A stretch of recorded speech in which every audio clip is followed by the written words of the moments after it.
दोस्तों आज की वीडियो में हम लोग मिड कैप म्यूचुअल फंड्स के बारे में बात करेंगे। Top 6 mid cap mutual funds मैं आप लोगों को बताऊंगा। लेकिन जो लोग म्यूचुअल फंड में निवेश करने से डरते हैं ना, एक एग्जांपल वीडियो स्टार्ट करने से पहले उन लोगों को मैं ज़रूर दिखाना चाहूँगा।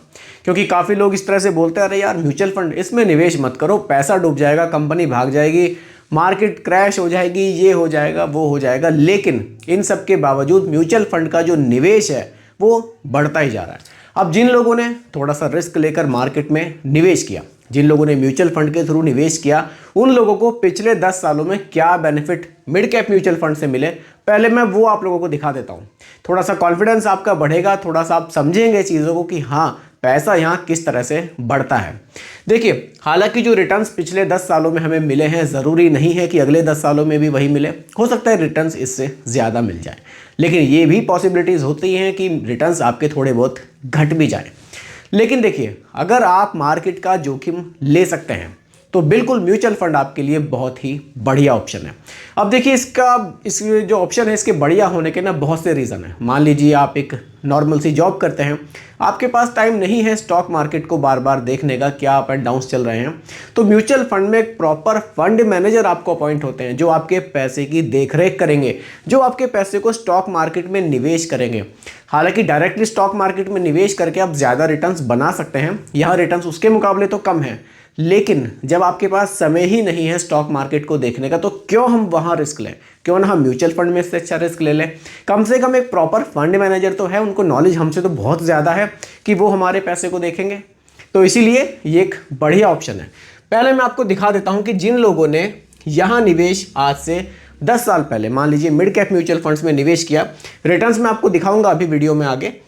देखिए, 1 लाख रुपए का निवेश मान लीजिए आज से 10 साल पहले किसी मिड कैप म्यूचुअल फंड में किया। पिछले 10 सालों के जो हमने रिटर्न्स देखे हैं मिड कैप म्यूचुअल फंड्स में, वो 22% से भी ज़्यादा के देखे हैं। तो यानी कि पिछले 10 साल में जो 1 लाख रुपए का निवेश था, क्योंकि 22% के रिटर्न्स मिले हैं, तो 10 साल में जो उसकी वैल्यू हुई है वो हुई है 7,30,000 रुपये। 1 लाख रुपए 10 सालों में 7,30,000 बन गए हैं। अब आप सोचिए, 1 लाख रुपए अगर आपने किसी बैंक में एफडी की होती या कहीं और निवेश किए होते तो शायद 1 लाख की वैल्यू 7,30,000 तो ना बनती। अभी और थोड़ा गौर से देखिए इसको, अगर अगले 10 साल भी आपको यही रिटर्न्स मिल जाते हैं, वैसे तो देखिए जिस तरह से इकोनॉमी बढ़ रही है, कंट्री हमारी ग्रो कर रही है, शायद ये रिटर्न्स आपको ज़्यादा भी मिले।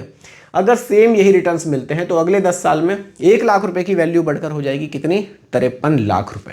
और अगर यही आपने और 10 साल तक होल्ड रखे तो यही 1 लाख रुपए बढ़कर 3,90,00,000 रुपए तक भी बन सकते हैं। तो अब बताइए, क्या अभी भी आपको डर लग रहा है म्यूचुअल फंड में निवेश करने से? चलिए बाकी और डिटेल में समझाता हूं, शायद जो आपका डर है वो आज पूरी तरह से ही खत्म हो जाए। चलिए आते हैं अपने टॉपिक पर वापस। टॉप 6 मिड कैप फंड्स 2025 के लिए। अगर आप 2025 में शुरुआत करना चाहते हैं मिड कैप म्यूचुअल फंड से, तो कौन से ऑप्शंस आपके लिए बढ़िया हो सकते हैं? मिड कैप फंड्स क्या होते हैं? देखिए, मिड कैप फंड्स वो होते हैं जो हमारे पैसे को उन कंपनियों में निवेश करेंगे जो 101 से लेकर 250 रैंक तक आएंगी। उनमें मिनिमम 65% का निवेश ये म्यूचुअल फंड्स करेंगे। ठीक है, किसको निवेश करना चाहिए? अच्छा सवाल है। इसमें उसको निवेश करना चाहिए जो थोड़ा सा लंबी अवधि के लिए पैसे को निवेश करना चाहते हैं, जो थोड़े से एग्रेसिव इन्वेस्टर हैं, मार्केट का जोखिम लेने के लिए तैयार हैं कि चलो देखा जाएगा, अप एंड डाउन्स को हम झेल लेंगे। उनके लिए बिल्कुल मिड कैप म्यूचुअल फंड्स बढ़िया ऑप्शन है। किसको निवेश नहीं करना चाहिए? अच्छा पॉइंट है। किसको निवेश नहीं करना चाहिए? जो मार्केट का जोखिम लेने के लिए तैयार नहीं है, जिसको मार्केट में गिरावट आते ही डर लगता है कि अरे मेरा पैसा डूब गया, उनको बिल्कुल म्यूचुअल फंड से बचना चाहिए। खासकर मिड कैप से तो बिल्कुल बचना चाहिए। देखिए, अगर आप रोज़ स्टॉक मार्केट को देखेंगे, अपने पैसे को चेक करेंगे, आज कितना बढ़ा, आज कितना घटा, तो वाकई आप परेशान रहेंगे।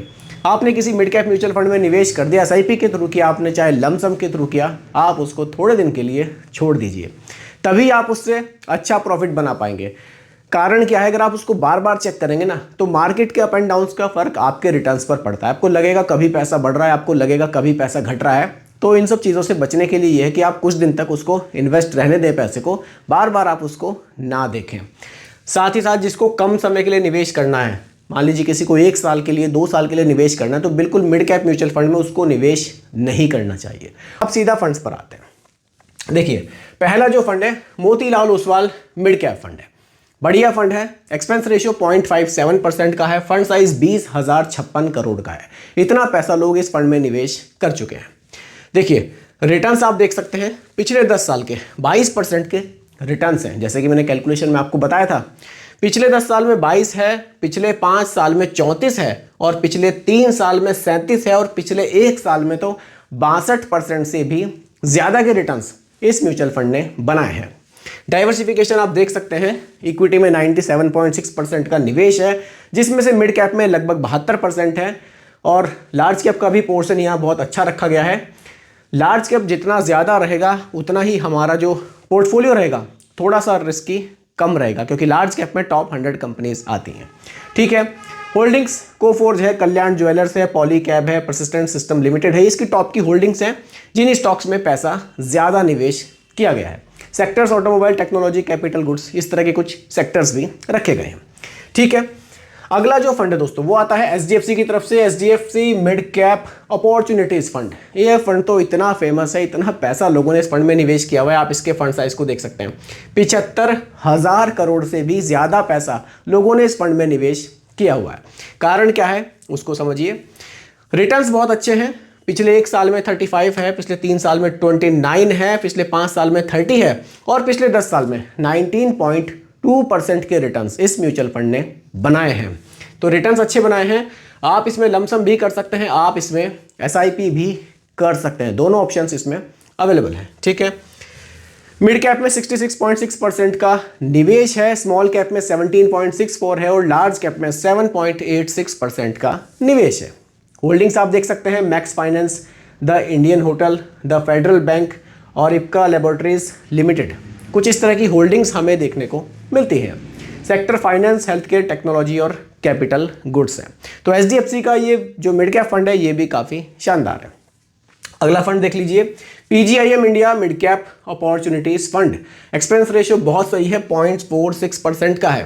फंड साइज 10,943 करोड़ का है, और अगर रिटर्न्स देखें थोड़ा लंबे टाइम के रिटर्न्स ही देखते हैं। पिछले 5 साल में 31%, 7 साल में 20% और पिछले 10 साल में 17.67% के इस म्यूचुअल फंड ने जनरेट किए हैं।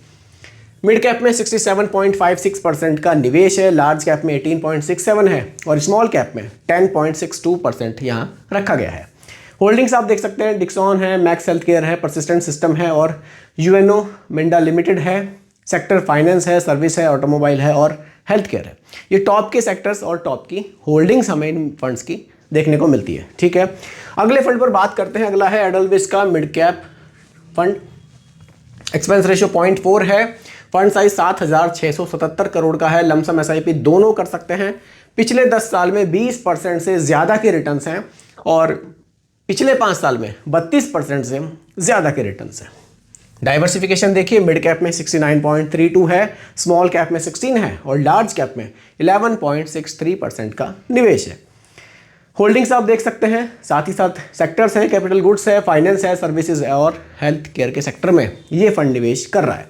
अगला फंड देखते हैं दोस्तों। अगला फंड है कोटक इमर्जिंग इक्विटी फंड। ये फंड भी बहुत अच्छा है। फंड साइज 50,627 करोड़ का है। काफ़ी पैसा लोगों ने इस फंड में निवेश किया है। एक्सपेंस रेशियो 0.38% का। एक्सपेंस रेशियो इस फंड का बहुत ज़बरदस्त है, बहुत कम आपसे चार्जेस ये फंड ले रहा है, क्योंकि एक्सपेंस रेशियो वो खर्चे होते हैं जो हमारे पैसे को मैनेज करने के लिए हमसे चार्ज किया जाता है। आप इसको इस तरह से भी मान लीजिए, जो आपके टोटल रिटर्न्स बनेंगे उसमें से ये एक्सपेंस रेशियो आपका कट हो जाएगा। ठीक है, तो ये जितना कम होगा उतना ही हमारे लिए बेहतर है। रिटर्न्स पिछले 10 साल में 20% से ज़्यादा के रिटर्न्स हैं, पिछले 5 साल में 29% से ज़्यादा के रिटर्न्स हैं, और पिछले 7 साल में भी 20% से ज़्यादा के रिटर्न्स इस म्यूचुअल फंड ने बनाए हैं। यहाँ डाइवर्सिफिकेशन देखते हैं, मिड कैप में 71% का निवेश है, स्मॉल कैप में लगभग 14 और लार्ज कैप में लगभग 10% का निवेश ये म्यूचुअल फंड कर रहा है। होल्डिंग्स आप देख सकते हैं, साथ ही साथ सेक्टर्स हैं, टेक्नोलॉजी है, कैपिटल गुड्स है, फाइनेंस है और हेल्थ केयर है। अगले फंड पर चलते हैं। अगला फंड है दोस्तों Invesco India mid cap fund. Expense ratio 0.58% का और 5,625 करोड़ का यहाँ हमें इसका फंड साइज देखने को मिलता है। रिटर्न्स पर बात करें, पिछले 10 साल में 19% से ज़्यादा के रिटर्न्स हैं और पिछले 5 साल में 29% से ज़्यादा के रिटर्न्स इस म्यूचुअल फंड ने बनाए हैं। डाइवर्सिफिकेशन देखते हैं, मिड कैप में लगभग 66% है, स्मॉल कैप में 18% और लार्ज कैप में लगभग 14% का निवेश है। होल्डिंग्स आप देख सकते हैं, साथ ही साथ सेक्टर्स आप देख सकते हैं, सर्विस है, फाइनेंस है, हेल्थ केयर है और कैपिटल गुड्स है। तो दोस्तों ये टोटल 6 म्यूचुअल फंड्स थे मिड कैप कैटेगरी के जिनके रिटर्न्स शानदार हैं। अगर आप लोग भी लंबे समय के लिए पैसे को निवेश करना चाहते हैं, लमसम करना चाहते हैं, SIP करना चाहते हैं, मिड कैप म्यूचुअल फंड्स आपके लिए एक बढ़िया ऑप्शन हो सकता है। तो दोस्तों यही आज की वीडियो का टॉपिक था। उम्मीद करता हूं कि टॉपिक आपको पूरी तरह से क्लियर हुआ होगा। फिर भी कोई कंफ्यूजन हो आप मुझे कमेंट कीजिएगा, रिप्लाई मैं आपको ज़रूर करूंगा। बाकी रिकमेंडेशन नहीं है, केवल एजुकेशनल पर्पस वीडियो आप लोगों के लिए बनाई गई है, क्योंकि म्यूचुअल फंड का जो भी निवेश है बाजार जोखिमों के अधीन होता है। बाकी वीडियो पसंद आई हो लाइक शेयर ज़रूर कीजिएगा और मेरे चैनल पर अगर आप नए हैं इसको भी सब्सक्राइब आप ज़रूर कीजिएगा। धन्यवाद।